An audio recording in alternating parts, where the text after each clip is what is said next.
జీవితం మనకు దేవుని వరం. గురుత్వం దేవునికి మన వరం. క్రీస్తు ప్రభునందు ప్రియమైన సహోదరి సహోదరులారా, ఈరోజు మనము మన గురువులు బోస్కో ఫాదర్ గారి జన్మదినాన్ని కొనియాడుతూ ఉన్నాము. కాబట్టి ముందుగా మన మేత్రాలు ఎండ ప్రకాశం గారి తరపున, మన గురువులందరి తరపున, సిస్టర్స్ తరపున, ఇక్కడ చేరిన ప్రతి ఒక్కరి తరపున ముందుగా బోస్కో ఫాదర్ గారికి హ్యాపీ బర్త్డే చెప్తాం. Happy birthday father, God bless you. ఉపోద్ఘాతము చాలా చెప్పారు, మళ్ళీ ఇప్పుడు ప్రసంగం చెప్పాలంటే నాకు వింతగా కొత్తగా ఉంది. అన్ని బోస్కో గురించి ఏం చెప్ప మొత్తం చెప్పేశాను. కాబట్టి ఇలాంటి సువార్తలోని ఒక్క వాక్యాన్ని మనం ధ్యానించుకోవడానికి ప్రయత్నం చేద్దాం. యోహాను సువార్త 3వ అధ్యాయం 16వ వచనం. దేవుడు లోకమును ఎంతో ప్రేమించి తన కుమారుని మనకై ప్రసాదించెను. ఆయనను విశ్వసించే వారందరూ కూడా నిత్య జీవనం పొందగలందులకై ఆయన అట్లు చేశారు. ఈ వాక్యము 3 విషయాలు తెలియజేస్తుంది. ముందుగా పరలోక ప్రేమ, రెండవదిగా పరలోక ప్రసాదము, మూడవదిగా పరలోక జీవితం. ఈ 3 విషయాలు. పరలోక ప్రేమ, దేవుడు ప్రేమించాడు, మానవుడు కాదు. దేవుడు లోకమును ఎంతో ప్రేమించాడు. ఎంతగా ప్రేమించాడంటే మనము పాత నిబంధన అంతా కూడా తన కుమారుని కొరకు తన ప్రేమను వ్యక్తం చేయడానికి సిద్ధపరచబడినటువంటి రక్షణ చరిత్ర. తన ప్రేమను ప్రతి అక్షరములో, ప్రతి పదములో, ప్రతి గ్రంథములో, పాత నిబంధన ప్రతి ప్రవచనములో వ్యక్తం చేసి ఉన్నాడు. నేను ప్రేమిస్తూ ఉన్నాను, నేను ప్రేమిస్తూ ఉన్నాను. కాబట్టి దేవుని ప్రేమ మానవుడికి అందించబడుతుంది. దేవుని ప్రణాళిక ఆయన కోరుకున్నాడు. కాబట్టి దేవుడు లోకం ఎంతో ప్రేమించి ఆ ప్రేమ కానుకగా, ఆ ప్రేమ బహుమతిగా, ఆ పరలోక ప్రసాదముగా మనకు యేసుక్రీస్తుని తన కుమారుని మనకు అందిస్తున్నాడు. ప్రేమ అంటే ఇవ్వడము అని మనము గ్రహిస్తున్నాం. ప్రేమ అంటే త్యాగం చేయడం అని గ్రహిస్తున్నాం. ప్రేమ అంటే పుచ్చుకోవడం కాదు, పంచుకోవడం అని మనము తెలుసుకుంటున్నాం. ప్రేమ అంటే దాచుకోవడం కాదు, దానం చేయడం అని మనం గ్రహిస్తున్నాం. పరలోక ప్రేమ ఎప్పుడు కూడా తెరవబడి ఉంటుంది, అందరికీ అందించబడడానికి సిద్ధంగా ఉంటుంది. అటువంటి ప్రేమ, పరలోక ప్రేమ మానవాళికి అందించబడింది. దానికి సంకేతము యేసు ప్రభు. యేసు ప్రభు జన్మించిన దగ్గర నుంచి తన 33 ఏళ్ళ తన జీవితం ద్వారా, తన బహిరంగ పరిచర్య ద్వారా, పాస్కా పరమరహస్యం ద్వారా ఆ ప్రేమ ఎంత గొప్పదో, పౌలు గారి మాటలలో ఎంత ఎత్తైనదో, ఎంత లోతైనదో, ఎంత గాఢమైనదో, ఎంత విశాలమైనదో మనము గ్రహించగలం. ఎందుకంటే జననంలో మాత్రమే కాదు ప్రేమ చూపించింది, మరణంలో కూడా. అంటే తన కుమారుని ప్రసాదించింది ఈ లోకము జీవించడానికి కాదు, ఈ లోకం కోసము సమర్పించడానికి, ఈ లోకం కోసం తన కుమారుని ప్రాణాన్ని అర్పించడానికి. అంటే ప్రేమ ఎంత దూరం వెళ్తుందో మనం గ్రహించాలి. ఎంత దూరం అంటే తన మరణ త్యాగము ద్వారా మానవాళికి ఆ పరలోక జీవితాన్ని అందించే అంత దూరం వెళ్తుంది. కాబట్టి ఎవడైనాను ఆయన యందు విశ్వాసం ఉంచితే, దేవుని ప్రేమను గ్రహిస్తే, దేవుని ప్రేమను ఆస్వాదిస్తే, దేవుని ప్రేమలో నెలకొని ఉంటే, దేవుని ప్రేమను అర్థం చేసుకుంటే, దేవుని ప్రేమను జీవిస్తే, దేవుని ప్రేమలో నేను ఉండాలని ఆశిస్తే, అప్పుడు మాత్రమే మొదటగా మనం దేవుని బిడ్డలం అవుతాము, రెండవదిగా పరలోక వారసులముగా మారిపోతాం. కాబట్టి ఈ 3 అంశాలు, ఒకటి పరలోక ప్రేమ, రెండవది పరలోక ప్రసాదము, ఆ పరలోక జీవము. ఈ 3 అంశాలు కూడా ప్రతి గురువులో పరిపూర్ణమవుతున్నాయి. నేను ఒక ఫాదర్ జూబిలీకి ఈ గురుత్వం మీద పాట రాసినప్పుడు మొదటి చరణంలో ప్రభువు లోకమును ప్రేమించెను, ప్రజలకు కాపరిగా గురువును పిలచెను.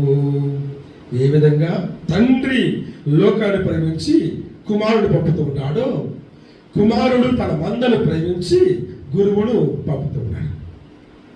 అందుకని పేతురుకు చెప్పే ఆ చివరి ఆజ్ఞ, నా మందను మేపుము. కాబట్టి ప్రతి గురువులో కూడా ఈ పరలోక ప్రేమ పరిపూర్ణమవుతుంది. అందుకొరకే పునీత అగస్టిన్ అంటారు, every child that is born in the world brings good news that God still loves the world. ప్రతి బిడ్డ, ఈ లోకము జన్మించే ప్రతి బిడ్డ కూడా ఈ లోకానికి ఒక సందేశాన్ని మోసుకు వస్తుంది, దేవుడు లోకమును ఇంకా ప్రేమిస్తున్నాడని. మన మేత్రాసన స్థాయిలో ఈనాటి ఈ దివ్య పూజ సందర్భంలో మనము ఈ మాటను బోస్కో ఫాదర్ గారికి వాడవచ్చు. దేవుడు నెల్లూరు మేత్రాసనాన్ని ప్రేమించాడు కాబట్టి మన మేత్రాసనానికి గురువుగా బోస్కో ఫాదర్ని పిలిచాడు. అందరినీ ఈరోజు ఆయన పండుగ కాబట్టి ఆయన గురించి. అంటే దేవుని ప్రేమ ఎలా వ్యక్తమవుతుందంటే మాటలలో కాదు, చేతలలో. ఒకరు నియమించే క్రమములో దేవుడు స్వయంగా తన యొక్క పరలోక సుగుణాలతో అలంకరించి ఈ లోకాన్ని పంపిస్తూ ఉంటాడు. ప్రతి గురువులకు కూడా ఇటువంటి పరలోక సుగుణాలు పరిపూర్ణంగా కనిపిస్తూ ఉంటాయి. ఏమిటి ఆ పరలోక సుగుణాలు? ముఖ్యంగా మనము దైవరాజ్య సుగుణాలు చూసినప్పుడు అర్థమవుతుంది. మనకు రోమీయుల పత్రిక 14వ అధ్యాయం 17వ వచనంలో పౌలు గారు అంటాడు, దైవరాజ్యం అంటే నీతి, శాంతి, సంతోషం అని. ఈ సుగుణాలు పరలోక సుగుణాలు, నీతి, శాంతి, సంతోషం. నీతి వ్యక్తిగతమైనది. వ్యక్తిగతంగా యోసేపు వల్ల మనమందరం నీతిమంతులుగా జీవించాలి అంటే మన హృదయంలో ఆ నిజాయితీ, ఆ మంచితనం ఉండాలి. నీతి. శాంతి సామాజికమైనది. అందరూ కలిసికట్టుగా సఖ్యతగా సమిష్టి జీవితాన్ని జీవించడమే ఆ శాంతి, సమాధానం. 3 సంతోషం. సంతోషం ఆత్మకు సంబంధించింది. మనము హృదయంలో, మన ఆత్మలో సంతోషం అనుభవించాలి. నేను దేవుని కుమారుణ్ణి, దేవుని బిడ్డను, దేవుని సేవకుణ్ణి, దేవుని యాజకుణ్ణి. ఆ గురుత్వానందాన్ని, గురుత్వ సంతోషాన్ని అనుభవించాలి. ఈ పరలోక సుగుణాలన్నీ కూడా దేవుడు ముందుగానే తన యొక్క ప్రణాళికలో భాగంగా ఒక వ్యక్తిని ఎన్నుకొని ఆ వ్యక్తిలో జొప్పింపజేసి ఆ వ్యక్తిని గురువుగా నియమించుకుంటున్నాడు. అది దేవుని యొక్క ప్రేమ కానుక. ఈ లోకానికి దేవుని ప్రేమ కానుక ప్రతి గురువును పంపించడం. కాబట్టి ప్రతి గురువులో కూడా ఈ 3 ఉండాలి. నీతి ఉండాలి వ్యక్తిగతంగా, సఖ్యత, సమాధానం, శాంతి ఉండాలి సామాజికంగా, సంతోషము, ఆనందము, పరిపూర్ణత ఉండాలి ఆధ్యాత్మికంగా. అటువంటి సుగుణాలతో మన దేవుడు మనకు బోస్కో ఫాదర్ని ఎన్నుకొని మన జీవితానికి, మన మేత్రాసనానికి పంపించాడు. ప్రసాదం అనేది 2. పరలోక ప్రసాదం అంటే ఏర్పాటు చేయడం మాత్రమే కాదు. మనము ఏదైనా ఈరోజు అయితే భోజనం అనుకోండి, మామూలుగా అయితే ఏదైనా ప్రసాదం తయారు చేస్తాం. చిన్న కారం పెట్టి, లడ్డు, కొద్దిగా మిక్చర్ పెట్టి కదా ప్రసాదం. ఆ ఫంక్షన్ అయిన తర్వాత దాన్ని పంచి పెడుతూ ఉంటాం. ఉదాహరణకు పొట్లాలు వేసి పెట్టాము, పంచిపెట్టడం మర్చిపోయాం అనుకోండి, దాని ప్రతిఫలం ఏంటి? అవన్నీ ఉంటాయి. పోతే మళ్ళీ రేపు తేవచ్చు, ఎల్లుండి తేవచ్చు, మనకే ఉంటాయి, వేస్ట్ కావు కదా. అది ఒక ఆలోచన. కానీ అవి దేనికోసం చేయబడాయో ఆ పర్పస్ ఈజ్ మిస్సింగ్. ఆ లక్ష్యము మారిపోయింది. అదేవిధంగా మనము గురుత్వంలో ఈ సుగుణాలను మనము అందుకొని ఉన్నాము. నీతి, శాంతి, సంతోషము. వీటిని మూటగట్టి ప్రభు వారికి ఇచ్చాడు.